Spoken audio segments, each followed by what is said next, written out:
अस्सलाम वालेकुम दोस्तों, अगर आप क्रिप्टो टोकन्स के चार्ट्स को देखकर कंफ्यूज हो जाते हैं तो आज की इस वीडियो में मैं आपको बताऊंगा कि MACD, EMA और RSI क्या होता है। इन तीनों चीज़ों को समझ के आप अपनी अच्छी परचेजिंग कर सकते हैं और इनके तीनों के जो मेन पॉइंट्स हैं उनको आसान अल्फाज में मैं आपको समझाऊंगा। ये वीडियो आपके लिए गेम चेंजर साबित हो सकती है और इस वीडियो के अंदर इन तीनों चीज़ों को मैं लाइव प्रैक्टिकल करके सिखाऊंगा, तो इसलिए आपने इस वीडियो को ध्यान से समझ देखना है। अगर आप ये चीज़ें सीख जाते हैं तो आप फंडामेंटली तौर पे तकरीबन समझें कि 40% तक स्ट्रांग हो जाएंगे, जो कि एक क्रिप्टो ट्रेडर के लिए ज़रूरी होती हैं। तो स्क्रीन पे जाने से पहले आपसे रिक्वेस्ट है कि वीडियो को पूरा देखिएगा और एंड पे वीडियो अच्छी नॉलेजेबल लगे तो सब्सक्राइब करके वीडियो को लाइक करना मत भूलिएगा। तो सबसे पहले हम RSI को डिस्कस करेंगे, इसके बाद मैं आगे की चीज़ें आपको समझाऊंगा। सबसे पहले आप RSI को समझ लें कि ये होता क्या है। बेसिकली कोई भी टोकन होता है उसमें एंट्री लेने से पहले इस बात का तयन किया जाता है कि वो टोकन अवर परचेज है या अवर सेल है। जब एक टोकन के अंदर अवर बाइंग बन चुकी हो, बहुत ज्यादा लोगों की एंट्री हो चुकी हो, तो आपने उसके अंदर एंट्री नहीं लेनी। अगर एंट्री ली हुई है तो वही टाइम होता है कि आप वहां से एग्जिट ले लें। इसके पॉइंट्स 0 से 100 होते हैं और उन्हीं के अंदर इसका तयन होता है कि इसका जो सेलिंग प्रेशर है या फिर बाइंग प्रेशर है, इसमें दोनों में क्या चल रहा है। तो ये सारी चीजें मैं आपको सिखाऊंगा। तो सबसे पहले साइड पे आप देख सकते हैं कि मैं यहाँ पे मैं जो मोबाइल की स्क्रीन रिकॉर्डिंग है वो ऑन करता हूँ, ठीक है। तो साइड पे आपको स्क्रीन नजर आ रही है। तो जी आप देख सकते हैं कि साइड पे आपको मोबाइल स्क्रीन नजर आ रही है। तो आपने ट्रेडिंग व्यू सर्च करना है। ट्रेडिंग व्यू सर्च करने के बाद आपने इसके ऊपर अकाउंट क्रिएट कर लेना है। जीमेल के थ्रू आपका अकाउंट क्रिएट हो जाएगा। उसके बाद आपने जो भी टोकन सेलेक्ट करना है उस टोकन को सिलेक्ट कर लेना है। आपने जिस भी कॉइन या जिस भी टोकन या स्टॉक्स के अंदर भी यही कुछ होता है, तो आपने जिसके अंदर एंट्री लेनी है। वहां पे आने के बाद जब आप आ जाएंगे तो यहाँ पे आपके सामने काफी सारी डिटेल्स आ जाएंगी, बल्कि इसमें साइड पे इसका चार्ट्स आ जाएंगे। तो यहाँ पे आने के बाद साइड पे आप कोने पे चेक करें तो इंडिकेटर्स लिखा हुआ है, ठीक है। यहाँ से मैं अगर इंडिकेटर्स के ऊपर क्लिक करूं तो यहाँ पे काफी सारी डिटेल्स आ जाएंगी। इसमें 24 आवर वॉल्यूम वगैरह, इसको आपने छोड़ देना और आपने चुपचाप ऊपर RSI लिखकर रिलेटिव स्ट्रेंथ इंडेक्स का ऑप्शन होगा, इस पे क्लिक करके आपने इसको ऐड कर लेना है। तो आप देख सकते हैं कि हमारे चार्ट के अंदर ऐड हो चुका है। नीचे आप देखें तो यहाँ पे RSI का एक जो चार्ट है ना वो यहाँ पे चलने लग गया है। अब RSI का जो चार्ट है वो अभी हमें दिखा रहा है 47.35, ठीक है।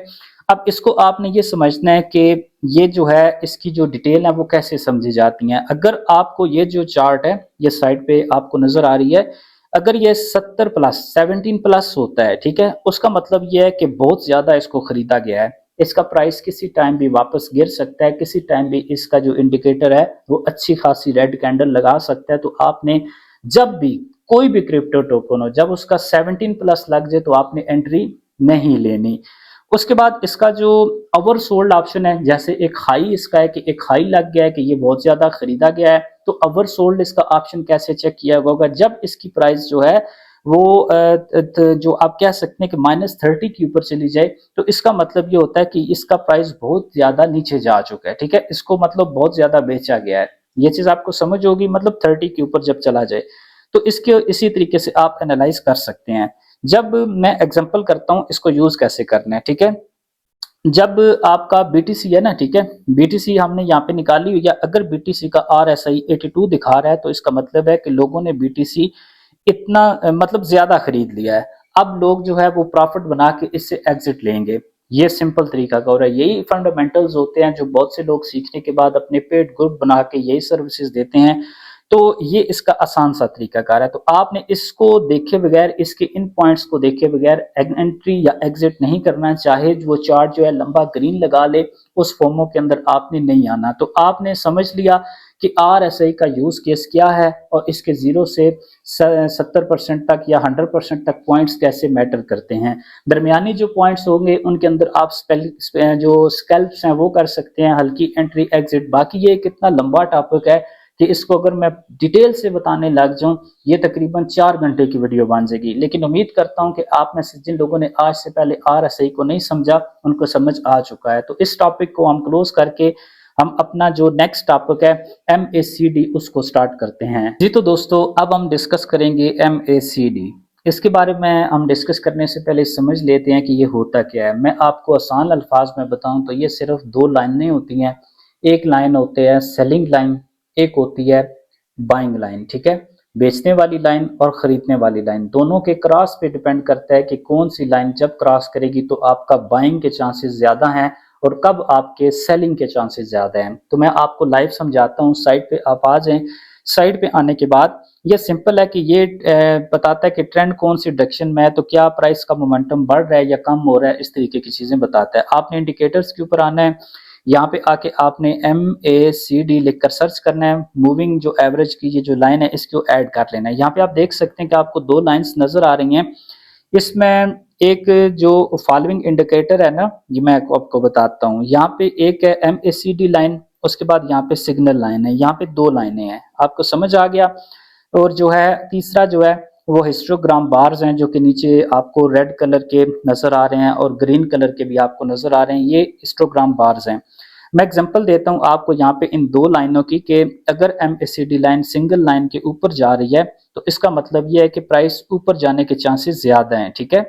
अगर जो है MACD लाइन सिग्नल लाइन के नीचे क्रॉस करे तो सेलिंग सिग्नल है। मतलब आसान काम, इसमें बेसिकली एक लाइन है, आप कह सकते हैं कि सिग्नल लाइन है, और दूसरी जो है वो MACD लाइन है, ठीक है। ऊपर वाली जो लाइन होगी वो हमारी MACD होगी, नीचे वाली सिग्नल होगी। तो इसमें सिंपल सा तरीकाकार है, अगर जो है सिग्नल लाइन को जो है सिग्नल लाइन के ऊपर क्रॉस करे तो बाय सिग्नल है, अगर नीचे से क्रॉस करे मतलब ऊपर से क्रॉस करे तो बाय सिग्नल है, नीचे से क्रॉस करे तो सेल सिग्नल है।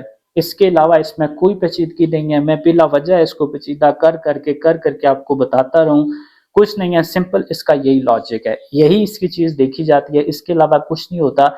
बाकी हाँ, इसके अजीब अजीब नाम रख के आपको कंफ्यूज किया जाए तो वो अलग बात है, लेकिन बेसिक नॉलेज की बात की जाए तो यही सबसे जरूरी चीज है। अब हम अपने नेक्स्ट टॉपिक EMA की तरफ चलते हैं। तो दोस्तों साइड पे आपको स्क्रीन नजर आ रही है, अब हम थोड़ा सा डिटेल से EMA को डिस्कस करते हैं, ठीक है। EMA बेसिकली एक मूविंग एवरेज होता है, ठीक है, जो कि प्राइस की एवरेज बताता है। मतलब कि मूविंग एवरेज है जो कि प्राइस की एवरेज आपको बता देता है, लेकिन रिसेंट प्राइस को ज्यादा इंपॉर्टेंस देता है। मतलब कि जो पास्ट में प्राइसेस चल रही हैं उनके अलावा जो अभी रिसेंट प्राइस चल रही है किसी भी चीज की, उसको ये ज्यादा इंपॉर्टेंट देता है। मैं थोड़ा सा आपको इसका जो है इंट्रोडक्शन बताता हूँ कि बेसिकली यहाँ पे आपके जो EMA है ना, मैं इंडिकेटर्स पे जाऊँ तो EMA लिखकर सर्च करूँ तो यहाँ पे ये जो EMA के सेक्शन है ये यहाँ पे पेड सर्विस के अंदर ऐड करता है। तो हम इसको परचेज तो करना नहीं चाहते, लेकिन एज ए नॉलेज तो मैं इसको आपको जितना भी एक नॉलेज तो फ्री है वो मैं आपको अंडरस्टैंड करवा दूंगा।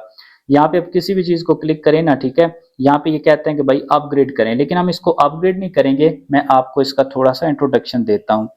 इसका बेसिकली सीन ये होता है कि EMA मतलब बताता क्या है, ठीक है। जब आप EMA के ऊपर आते हैं तो अगर तो ये 20 EMA होता है तो इसका मतलब ये है कि ये जो ऊपर जा रहा है या नीचे लाइन जा रही है ये एक शॉर्ट ट्रेंड है, लॉन्ग टाइम ट्रेंड नहीं है।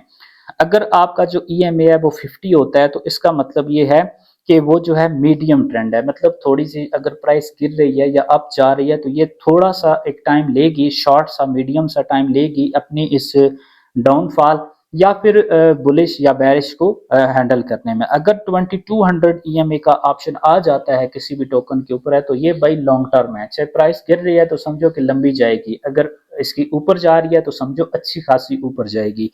तो ये इसका सिस्टम होता है।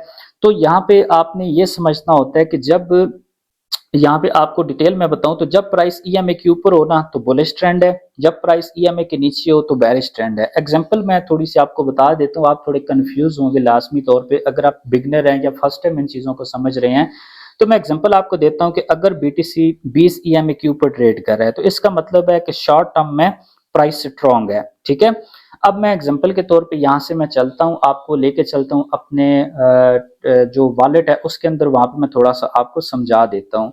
यहाँ से मैं अपना बिटकिट वॉलेट ओपन कर लेता हूँ। इसको ओपन करने के बाद भाई सबसे पहले आपको चेक करा देता हूँ कि आपको पता हो कि हम जो ट्रेड लगाते हैं वो सारी की सारी ट्रेड प्रॉफिट में है, ठीक है। ये सब के सब ट्रेड्स में ग्रीन लगा हुआ है, कोई भी लॉस नहीं चल रहा, हर चीज प्रॉफिट में है।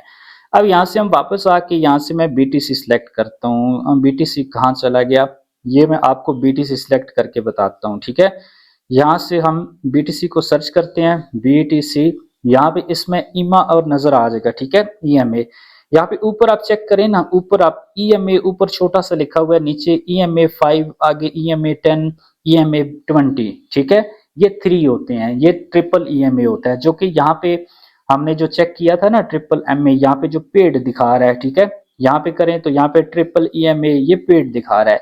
तो जो है आपका जो पहला है वो आपका 20 EMA वो शॉर्ट टर्म ट्रेंड बताता है, 50 EMA जो सेकंड होता है वो मीडियम, और थर्ड वाला जो आपका लॉन्ग दिखाता है। तो हमारे ये जो 3 EMA के ट्रेंड्स हैं, एक पे 20 दिखा रहा है, एक पे 10 दिखा रहा है, एक पे 5 दिखा रहा है। तो ये सारी चीजें आपको क्लियर हो चुकी। अब अगर आप ट्रेड लेना चाहते हो तो आप RSI को चेक करो, ठीक है, RSI को चेक करो। तो अगर RSI जो है वो ओवर ब्राइट होता है या तो आप समझे कि ये होल्ड का सिग्नल है। अगर आप MACD को देखते हैं जो ट्रेंड रिवर्सल या मोमेंटम के लिए, तो उसमें आपको फायदा मिल जाता है। बाकी EMA देखो ट्रेंड की कंफर्मेशन के लिए, क्योंकि मैं आपको सुजेस्ट नहीं करता कि आप ये पेड इसका देखें, ये उसके लिए होता है। तो ये सारी चीजें हैं, उम्मीद करता हूँ कि आपको ये सारी चीजें समझ आ गई होंगी। बाकी इनकी जो है एक PDF फाइल है जो कि इनका सारा मोमेंटम बताती है। मैंने आपके जो जो 50 हैं, 100 हैं, EMA इतना है, ये जितनी जितनी बताई है ना, इनकी मैंने एक PDF फाइल तैयार कर दी है। वो PDF फाइल आपने हासिल करनी है। आपने कमेंट सेक्शन में अच्छा सा कमेंट करना है। मैं इंशाल्लाह जो है, कोई भी आपने इंस्टाग्राम अकाउंट अपना जो है ना, इंस्टाग्राम का यूजर नेम कमेंट कर दें, ठीक है, आपके इंस्टाग्राम के इनबॉक्स में मैं वो PDF फाइल सर्च करके सेंड कर दूंगा। बाकी नेक्स्ट क्लास के लिए हमें सब्सक्राइब करके लाइक करना मत भूलिएगा। और इस क्लास के अंदर थोड़ी सी डिफिकल्ट चीजें थी, कोई भी चीज समझ नहीं आती तो आप कमेंट सेक्शन में पूछ सकते हैं, मैं जरूर आपको गाइड करूंगा। तब तक के लिए अल्लाह हाफिज, अल्लाह निगहबान।